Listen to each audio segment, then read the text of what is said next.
Take a moment to read the question.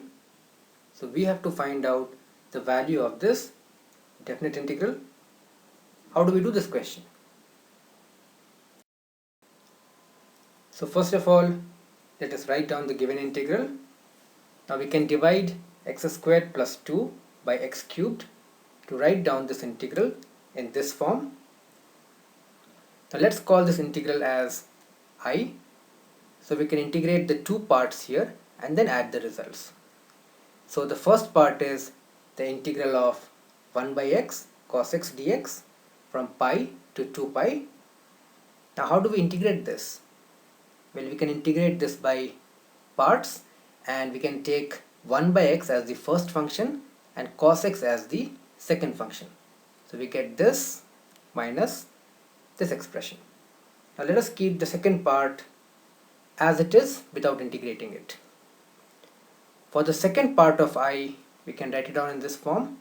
So we have to integrate 2 by x cubed cos x dx from pi to 2 pi.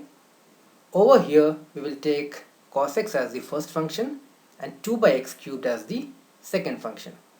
So this is what we get, and the second part looks like this.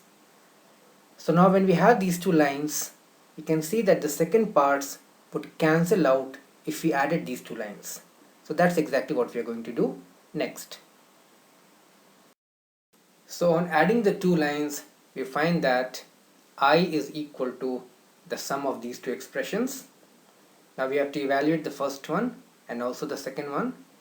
Now we know that sine of 2 pi and sine of pi both are equal to 0, and therefore the first part would entirely be equal to 0. We also know that cos of pi is equal to minus 1 and cos of 2 pi is equal to plus 1. So using these facts, we can write down I like this. Now putting in the values for cos 2 pi and cos pi, we can write it down in this form.